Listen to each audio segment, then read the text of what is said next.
Assalamualaikum warahmatullahi wabarakatuh. Alhamdulillahirabbil alamin wa bihi nasta'in wa ala umuri dunya waddin wassalatu wassalamu ala asrafil anbiya'i wal mursalin sayyidina wa maulana Muhammadin wa ala alihi wa sahbihi ajma'in, amma ba'du.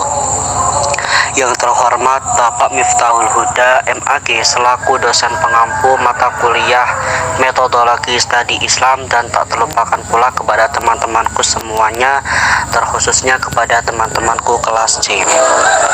Alhamdulillah, marilah kita panjatkan puji syukur kehadirat Allah Subhanahu wa Ta'ala yang telah melimpahkan rahmat, taufik, hidayah serta hidayahnya kepada kita semua, sehingga kita dapat berkumpul secara offline tanpa suatu halangan apapun. Salawat serta salam semoga tetap tercurahkan kepada junjungan kita Nabi Agung Muhammad Sallallahu Alaihi Wasallam, dan semoga kita mendapatkan syafaatnya di yaumul qiyamah kelak. Amin amin ya rabbal alamin. Sebelumnya perkenalkan saya Muhammad Nadiful Akmal dengan NIM 2321027. Di sini sebagai moderator yang akan membahas mengenai karakteristik dan dimensi ajaran Islam. Untuk itu perkenankan kami untuk memperkenalkan anggota. Yang pertama ada Mbak Lili Ariska dengan NIM 2320051. Yang kedua ada Mbak Mailinda Islauhia dengan NIM 2321023. Yang ketiga ada saya sendiri dengan Muhammad Nadiful Akmal NIM 2321027. Dan yang keempat ada Mbak Kuni Febi Rusdaya dengan NIM 2321028. Adapun untuk sesi yang pertama adalah sesi tanya jawab, yang kedua yaitu sesi feedback, dan yang ketiga adalah sesi pandangan umum. Sebelum memasuki acara ini, marilah kita buka dengan bacaan basmalah bersama-sama. Bismillahirrahmanirrahim. Dilanjutkan sebelum memasuki sesi pertanyaan, kami dari kelompok 1 diizinkan untuk menyampaikan penyampaian materi dari pengertian agama yang akan dibacakan oleh saya sendiri. Baik, sebelumnya perkenalkan saya Muhammad Nadiful Akmal dengan NIM 2321027. Di sini saya akan mencoba menjelaskan terkait tentang pengertian agama. Pasti teman-teman seringkali mendengar kata-kata agama, dan apa sih itu agama sendiri? Mengapa agama itu saat menjadi pedoman untuk setiap orang?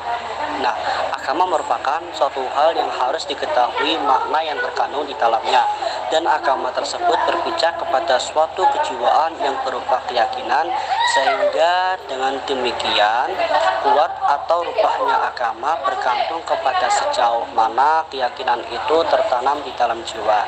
Jadi agama itu adalah sebuah keyakinan yang harus dimiliki oleh setiap orang.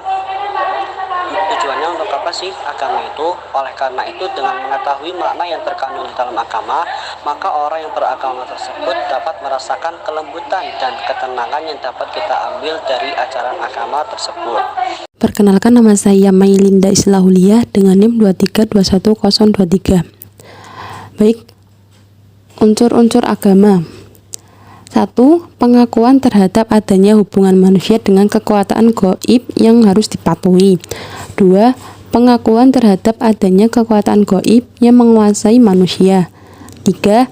Mengingatkan diri pada suatu bentuk hidup yang mengandung pengakuan pada sumber yang berasal di luar diri manusia dan yang mempengaruhi perbuatan-perbuatan manusia.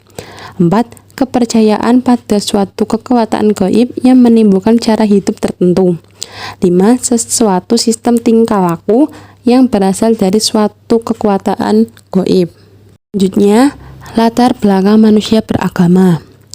Kenyataan bahwa manusia memiliki fitrah keagamaan ditegaskan dalam ajaran Islam, yakni bahwa agama adalah kebutuhan fitriah manusia. Setiap anak yang dilahirkan memiliki potensi beragama, maka kedua orang tuanya yang menjadikan anak tersebut menjadi Islam, Kristen, Hindu, maupun Buddha.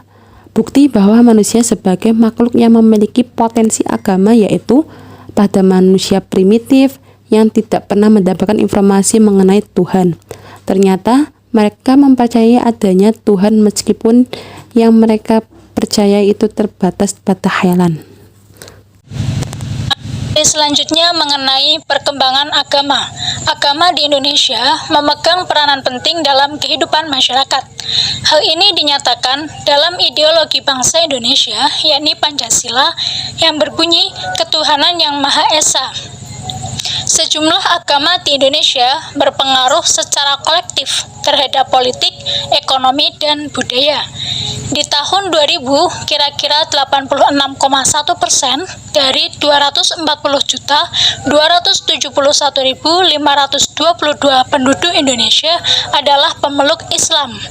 8,7% Protestan, 3% Katolik, 1,8% Hindu, dan 0,4% kepercayaan lainnya.